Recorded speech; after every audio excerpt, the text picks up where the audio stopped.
7 years ago. Oh, Zuzu, you're no fun at all. Azula mocked and twisted her expression into a sneer that did not belong on a 7-year-old's face. Ty Lee giggled and May looked solemn. The summer sun was shining down on the four figures standing in one of the royal gardens, all children wearing their short-sleeved holiday looks to better stand the heat of the day. Zuko tried to look indifferent. He would not let Azula win this time. I'm not going to let you hurt it, Azula. Let the baby Rabaroo go. Zuko tried to sound stern and decisive the way their father did when he really meant it. However, his impersonation was lacking.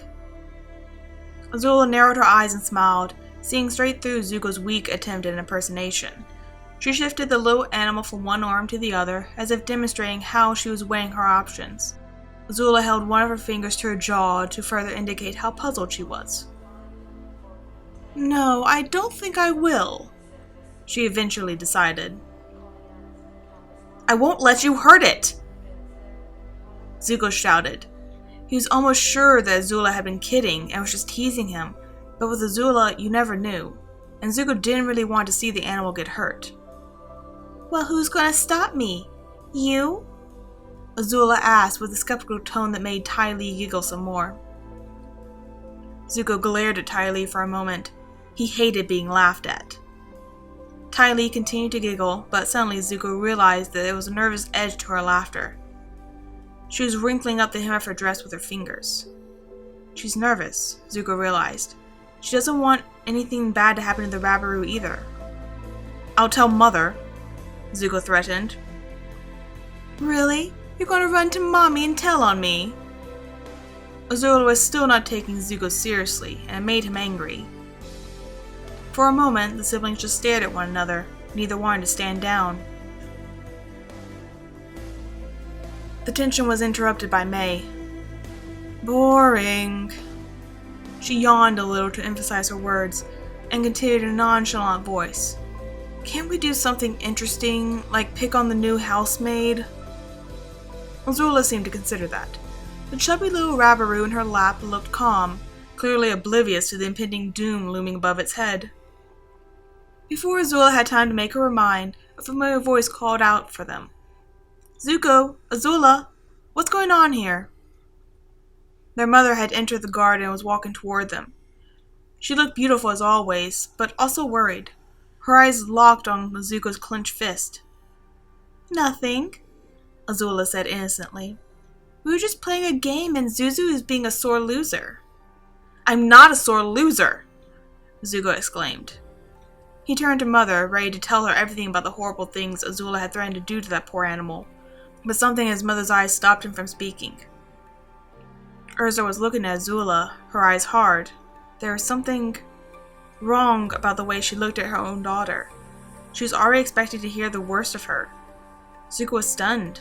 His mother never looked at him like that. I'm not a sore loser, Zuko repeated. Azula cheated. She didn't explain all the rules beforehand. For a split second, Azula's eyes met Zuko's. She looked surprised, but before anyone else had time to notice, her face resumed its usual unreadable smile. Mother turned to look at Zuko. He knew his face might betray him, so he looked down, as if ashamed of how upset he had gone over his silly game. Ty Lee, May, would you excuse us for a moment? Ursa said in a polite yet stern tone. I need to speak with my children. Azula pushed the Rabaroo over to Ty Lee and her friends left hastily, leaving the royal family alone in the yard. Mother turned to look at both her children. You know I don't like it when you two fight. It was only a game, Azula protested. But Mother raised her hand to indicate she wasn't done talking. Zuko, you need to be a good big brother to your sister. Azula, stop teasing your brother. Ursa looked at each of her children in turn. I'm trying, Zuko mumbled. Fine. Next time I'll explain all the rules beforehand, Azula sighed. Their mother hugged them both, holding them in a loving, warm embrace. It felt good to be held by Mother. Zuko liked the way she played with his hair, but the calm of the moment was disrupted by worry. Her worry. Mother's worried because the siege in Ba Sing Se isn't going well. A messenger had just told her so. Mother's afraid that something bad could happen to our relatives. Is everything alright with Uncle and Luten? Zuko asked. Even though it was a hot summer day, he felt himself shivering. Zuko lifted his gaze to see his mother's reaction. She looked surprised. Azula, too, looking openly curious. Her gaze shifted from Zuko's worried face to what Mother's expression would be. Ursa composed herself and answered, "Your uncle and cousin are fine. Why would you ask such a thing?" It's just... Zuko tried hard to find the right words to explain something he knew to be true in his heart. You just seem so worried for them. Mother looked puzzled, then she smiled at him and said in a reassuring tone, "It is sweet of you to worry for them, but I'm sure everything is fine." "Zuko's being weird," Azula teased. "Azula!" Mother warned her to be quiet and continue to talk to Zuko. "You've always been an empathetic child. There's nothing to be ashamed of." She hugged him tighter one more time, then let go of them both and told them to run along. As Zuko and Azula headed into the house, Azula elbowed Zuko. "Mother's pet." Zuko was irritated. He tried to think of a response, but couldn't think of anything to say. Azula was the one everyone admired, the prodigy who could do no wrong, and still she was jealous of him. It seemed unbelievable, but Zuko knew it to be true. She is jealous because Mother loves me more. Zuko never thought it that way, but suddenly he knew for a fact Azula did. Azula ran off, leaving Zuko alone in the corridor. The spot on Zuko's arm where Azula had elbowed him didn't ache, but it itched in a funny way. Present day. Katara woke up in the middle of a small clearing in the woods where they had made camp last night. The sky was still dark, but she knew she would not fall asleep easily after a dream like that. Instead of trying to go back to sleep, she got up and started to go with her morning duties. Aang would be up soon, and Sokka, at the very least, when breakfast was ready. Still, Katara couldn't put the dream out of her mind. The garden had felt so tangible, she almost believed she was there, smelling the exotic flowers and spices, and feeling the warm, humid air on her face. The people had been familiar too, like acquaintances she knew long ago. The world of the little Fire Nation boy she felt in every aspect real, which was more than a little worrisome. He's already haunting my thoughts when I wake. Why does he have to invade my dreams as well? As much as Katara resented the thought, she knew the little boy in her dream had been Zuko. It was hard to picture that their scarred pursuer had once been a caring little boy with a younger sister and a loving mother. None of that matched Katara's idea of Prince Zuko. What happened to that child to turn him so evil? She couldn't help but wonder. When pitching this idea to Uncle, Zuko had made it sound like they would spend 2, maybe 3 days trying to find out what would happen to his mother. They had been at it for 5 by now, and Zuko was still not ready to give up. Just because Zuko hadn't found any clues yet didn't mean there weren't any to be found. There are still many places to search from and many people to ask. Zuko began his new hunt from the port of Keem, where Orin had left his mother 6 years ago. It had been a long shot to think that there would still be any sign of her there, but since he had more experience with tracking than most people did, Zuko wanted to search the port anyway, just in case. After that lead had ran cold, they had visited the colonial city of Kala, where Zuko broke into the city archives where records of Fire Nation colonies, immigrants, and taxations were kept. It was unlikely Ursa had stayed in the colonies, but if she had, there may have been a mention of her in the archives. Probably not under her own name, but Zuko had hoped to find some clue. It turned out to be another dead end. Now Zuko was sneaking to meet someone who might have the information he needed. The prince had his ninja outfit on. The costume had improved much in the past 2 years. The knee-high boots were made of soft leather, to enable moving soundlessly. The baggy pants were dark blue silk, the same material of the tunic that covered every inch of his upper body and arms. Zuko had 2 hoods on, a skin-tight one that fit under the mask, and a large one they could pull up over the edges of the mask to hide the mask's silhouette if need be. The loose tunic was tied at the waist by a silk belt. He was also wearing a dark brown leather belt that served as a shield for his stomach area and a place to store throwing knives. The outfit had black gloves, handguards made of leather, and a leather strap that held the dowel on Zuko's back. It wasn't customary for a firebender to carry weapons. It was a sign of a mistrust of one's bending skills. Tonight, however, that didn't matter. Zuko wasn't about to let anyone know who he was or even that he was a bender. Tonight, he wasn't Prince Zuko. He was the Blue Spirit. The crowning piece of the costume was a blue opera mask portraying the said spirit. It had proven useful in both covering his face and intimidating his opponents. One should never underestimate the advantage of intimidation. The fear of having to fight a creature that may be a spirit got most adversaries distracted, and some of them even running for cover. Zuko had used the identity of the Blue Spirit many times before when sneaking around gathering information about the Avatar. The anonymity of the mask made it easier to use his secret power without tipping anyone off that he had a secret power. Consequently, the Blue Spirit had gained quite a reputation. Rumor had it he could disappear into shadows, walk through walls, see into people's souls, and do many other ridiculous and not so ridiculous things. Zuko was sneaking into Fire Nation Fortress, located on a windy islet just outside the coast of the Earth Kingdom. The outpost was well equipped and frequently patrolled, so it had taken Zuko all night to sneak this deep into the fortress. The sun would rise in a few hours, but he was almost to his target. No turning back now. Finally, Zuko reached his goal. He opened the door very carefully. Thankfully, the fortress had been kept in good shape, and the hinges of the metal door swung with ease. Zuko sneaked in and closed the door behind him. The room was almost completely dark. The only source of light was a few smoldering embers in the fireplace. The room wasn't large for a commander's bedroom, but his eyes already adjusted to the darkness. Zuko could make out a writing desk and a bed in the back of the room.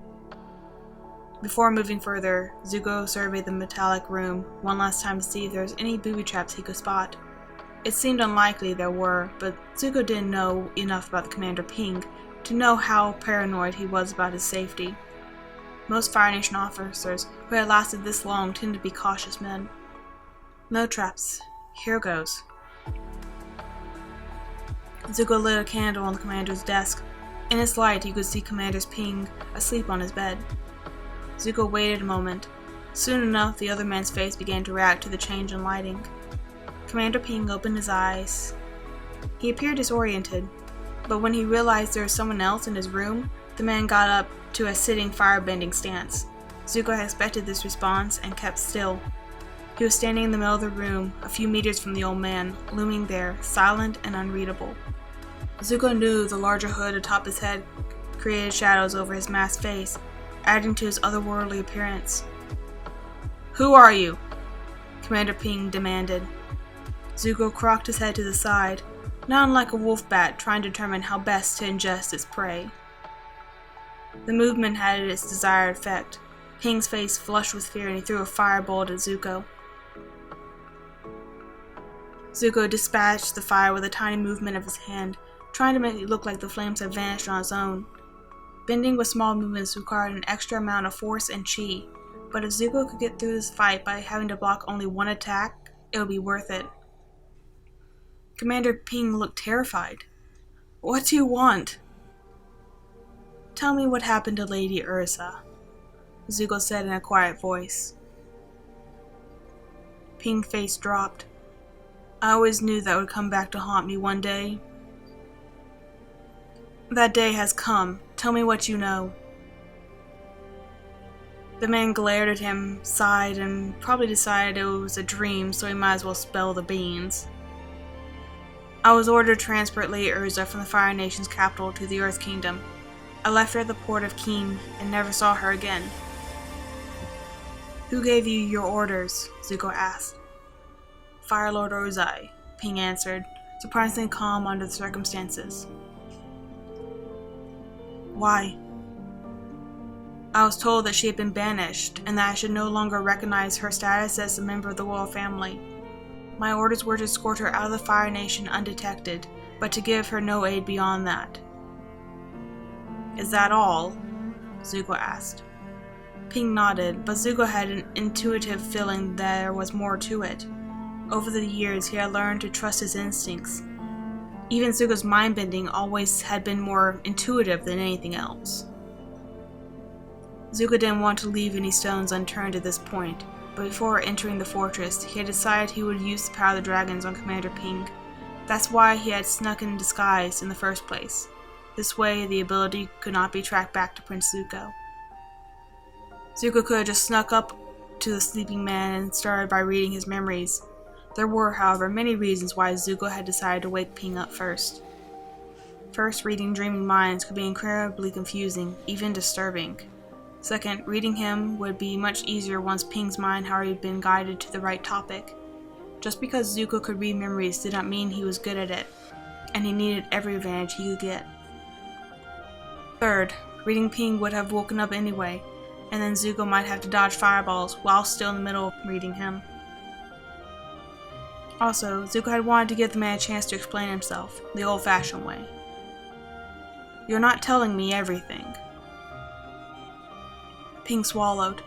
He looked distressed, but eventually answered. "You're right, even though I wasn't supposed to, I gave Lady Ursa some money and a map of the local area." "Why?" Zuko asked. I know a marriage doesn't always work out, but a man, even the Fire Lord, is responsible for his wife. This was Lady Ursa, mother of the Fire Lord's children.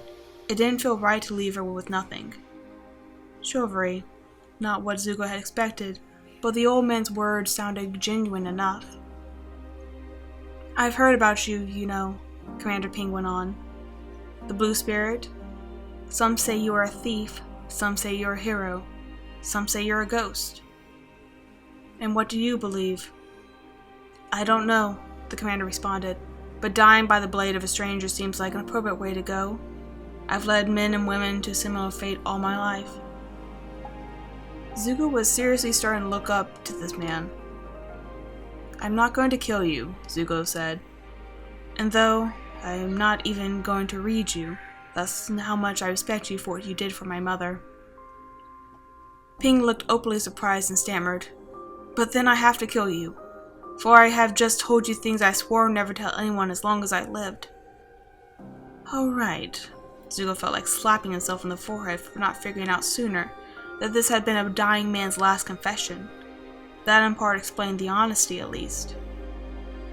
"You told me nothing I didn't already know," Zuko tried to convince the man. "No one will ever learn of this meeting, not from my lips. So what do you say we both walk away from this alive?" Ping thought that over, clearly torn between what his honor demanded and the fact that he didn't want to die. Eventually he nodded. When exiting the island, Zuko thought to himself, "If I ever become Fire Lord, I might just want this man to lead my navy." "Katara, I've got to ask you, what's between you and the firebender?" Sokka's question came so out of the blue that Katara froze. Finally, she managed to answer. "Nothing, and I think a much more immediate concern to us all should be what we're going to do about the spirit bent on attacking this village at sundown." I know, but since there's little we can do other than hope that Aang gets it right intuitively, now is a good time to talk. And we do need to talk. Ever since the angry jerk with the ponytail gave you your necklace back, it had been Zuko this and Zuko that. If I don't know better, I would think you have a crush on him." "What?" Katara shouted. "That's not true. He's a firebender. He attacked our village. I hate him. Mostly, anyway." "Katara doesn't have a crush on a firebender," Aang put in quickly, looking more worried than he had looked after hearing he would have to fight an angry spirit. "Right?" Aang turned to Katara, his eyes wide with worry. "Of course I don't." Katara reassured him, already calmer herself. "Sokka's just being an idiot. And he can be an idiot a lot longer unless he's going to get some real answers," Zuko said, speaking to himself in the third person for no apparent reason. My idiot brother, Katara thought, though this time he does have a point. Katara had been struggling with this herself, wondering whether to tell her friends about Zuko's maybe knowing how to read minds or not. First, she had told herself that there was no need because she had most likely imagined the whole thing, after their conversation at Hatay village and the weird dream she had this morning. She was almost certain that Zuko really could go inside people's heads. Just like Zuko had seen into her memories, she had seen into some of his. Maybe it's time she came clean with the truth. Katara told her brother and Aang first the weird way Zuko had made her relive memories related to Aang and her mother, and then she told them about the High Tide village. Zuko had as good as confirmed he had seen those memories. Sokka looked displeased and puzzled. Aang looked confused but curious. Katara even told them of the strange dream, since she had seriously doubted it was a dream at all. I mean, I don't see how I could imagine being in the Fire Nation when I've never been there, and it was nothing like I would have expected the Fire Nation to look like, Katara concluded. Why didn't you tell us about this earlier? Aang asked. Everyone had a lot on their plate. I didn't want to add to it.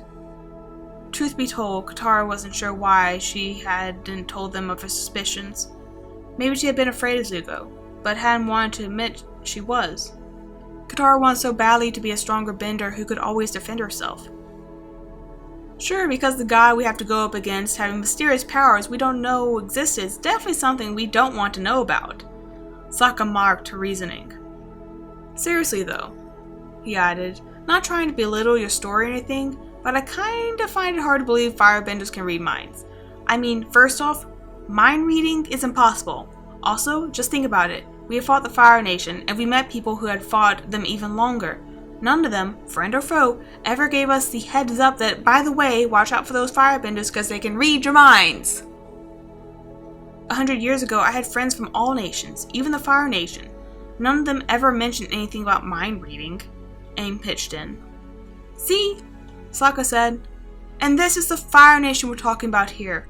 They aren't exactly known for subtlety. Their benders wear skull masks, for crying out loud. If they could do stuff like that, they would put in their propaganda posters to show the rest of the world just how awesomely horrible they are. Someone would have heard about it. Katara was angry with the boys for teaming up against her, but she had to admit that Sokka had a point.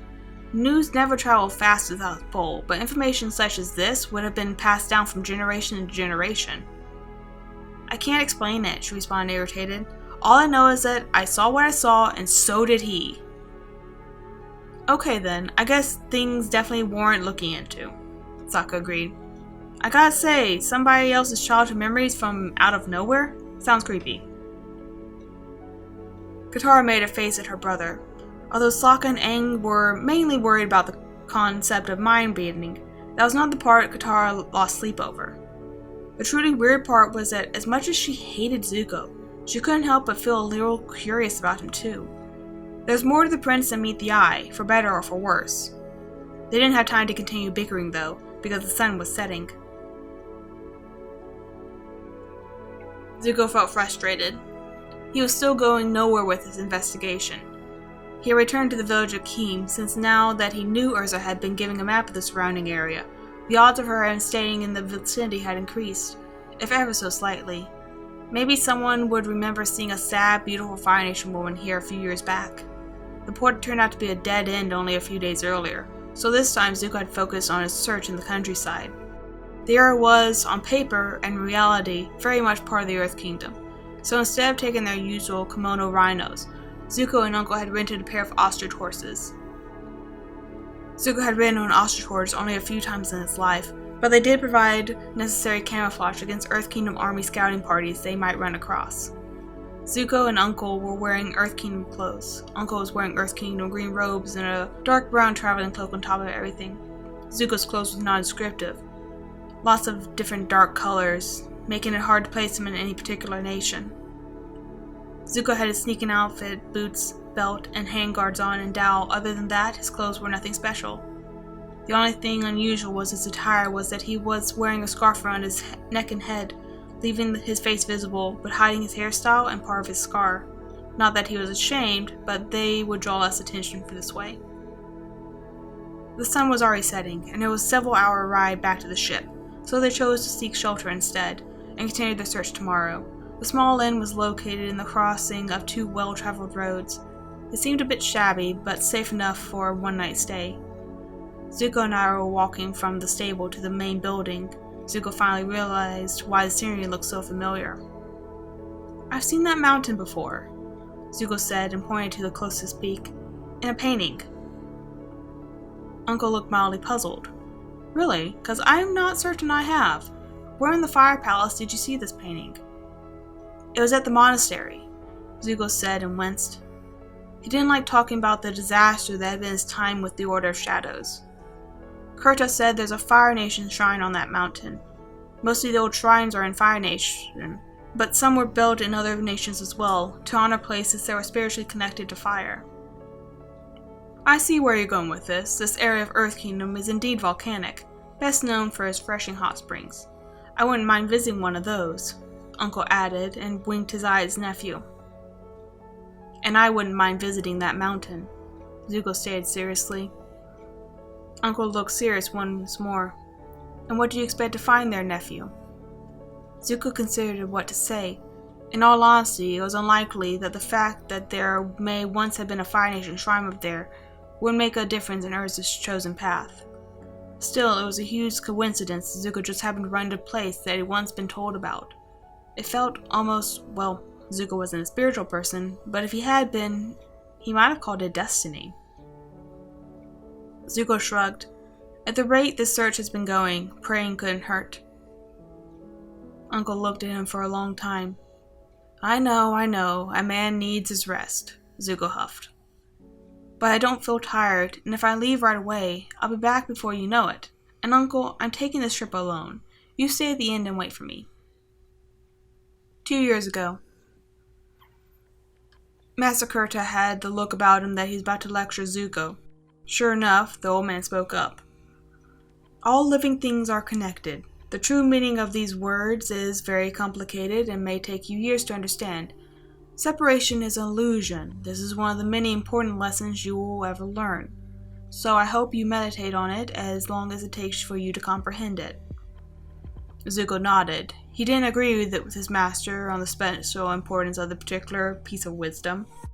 Personally, he could think of more important lessons, but after spending 4 months with the man, Zuko knew Master Kurta well enough to know he usually had a point.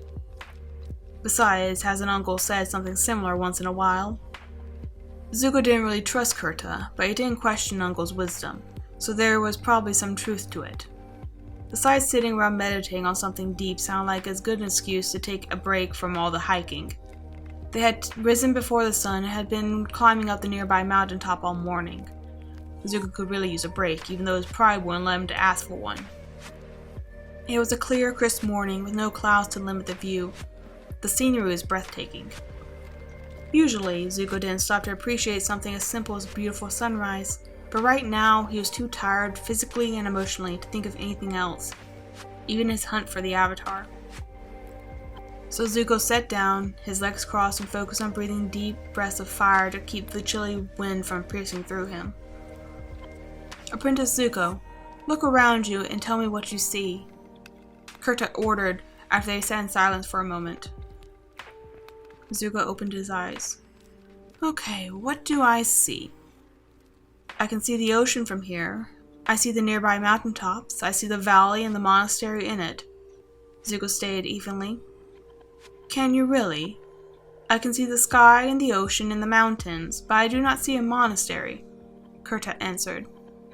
It's over there, Zuko said and pointed, wondering if the old man's vision was failing him.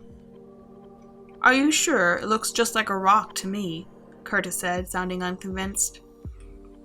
That's because Earth Kingdom fortresses are usually built from the same type of rock that surrounding air is made of. It's cost-effective and creates a natural camouflage, Zuko clarified.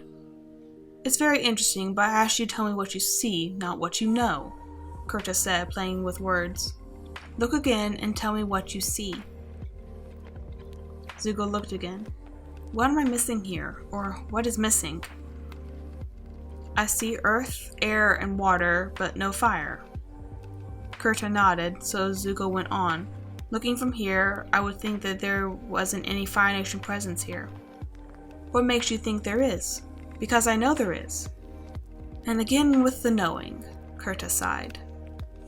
What do you expect me to say? You can't ask me to solely rely on what I see right now in front of me and forget what I know. Zuko shot back, irritated. For a moment, Kurta did not respond. They sat in silence. Eventually, the old man continued. You're right. It is unwise to rely solely on your senses. What you see is not always what is. However, it would be of useful to sometimes let go of the things you know, so that you could see the situation from a new perspective. You might notice something you missed before, or your early assumptions may be proved unfounded. Okay, reevaluate the situation every now and then is a good idea. Got it. What's that got to do with the whole separation is an illusion thing?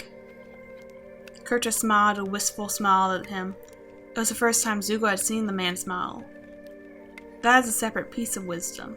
Then again, separation is an illusion, so in fact, these things are connected. Now the master is trying to make Zuko's head hurt. You are right to presume there is fire here, even if you can't see it, Kurta added. The sun, Zuko realized, suddenly feeling a bit blind himself. How could he overlook the source of his own power? This is the most obvious source of fire, yes, but it is far from the only one. You can find fire even in the unlikeliest places. Fire, just like all the other elements, is everywhere. All living things have an inner spark of life in them. The wind moves and redistributes the fire's heat, and the water and earth preserves the heat long after the sun has set. Under the soil, earth and fire are in a never-ending dance, Kurta explained. All four elements are always present everywhere and in everything. It is only the ratios that vary. The elements need one another, even if we humans are not always wide enough to see the connections that bind them, and us, together. One element cannot exist without the others, and for there to be balance in the world, the ratios must be in harmony. Balance? Harmony? Master Kurta was beginning to sound like the Avatar. This is also what enables you to use the power of dragons. You can connect your thoughts with someone else's thoughts, because these thoughts are not separate from yours to begin with. Water-bending healing works much the same way. All things have a common heart that beats. People, rocks, waves, monasteries, things you think are separate by matter are connected by chi, by spirit, by essence. My teachers in the Fire Nation spoke nothing of such connections. They say fire was a spirit element, Zuko pointed out. The elements are in their strongest when working together. Alone, no one element is greater than the other. Treasonous words, Zuko commented, eyes narrowed. Kurta smiled at him. The expression looked odd. Well, hardly the most treasonous words they would catch me saying should anyone come and ask. True. Present day. I was taking a long hot bath in his room at the inn. It wasn't quite a hot spring, but it still worked wonders on his tired body and spirit. He wished Zuko had stayed as well, but unfortunately his nephew had a tendency to get a bit obsessed with his missions.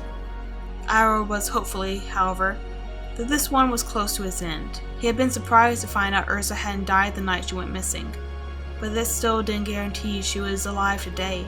And even if she was alive and well, Iroh wasn't sure Zuko was ready to face the ghost of his past. One way or another, this hike up the mountain was, hopefully, Zuko's way of getting some closure for admitting defeat and moving on with his life. Moving on had never been one of his nephew's strongest suits, but an old man could always hope. The teenager wouldn't find anything useful from an ancient dragon shrine. Sometimes the journey was what mattered, not the destination. And this was by no means one of his nephew's more foolhardy and dangerous ideas. When Zuko returned, he would be exhausted but in one piece. Dear Agni, Iroh exclaimed out loud and slapped himself on the forehead. We are only one day away from the winter solstice, the time when the veil between our world and the spirit realm is in its thinnest, and he just allowed Zuko to go to a dragon shrine. Who knows how many angry spirits he would encounter there. Iroh was dressed, packed, and ready to go in less than 5 minutes. It was almost midnight when Zuko reached what he thought must be the shrine. There was no building left, but the platform looked too smooth and symmetrical to be anything but man-made. Zuko left his ostrich horse, a feisty black mare named Precious, tied to a small tree some distance from the place. The shrine had been abandoned when the era had stabilized as part of the Earth Kingdom, and all the fire clans moved out. These days, the dragon shrine was little more than a pile of rocks, though the hard mountain climate had made sure it wasn't overgrown. Zuko felt disappointed. He expected an answer to all his problems lay at him once he got here. Now, as he looked around, he couldn't help but think Uncle had been right. A wasted trip. It was pretty weird he had been so sure he wanted to come here in the first place. Zuko wasn't good at asking for things, and he didn't count on his luck, so praying had never been his cup of tea.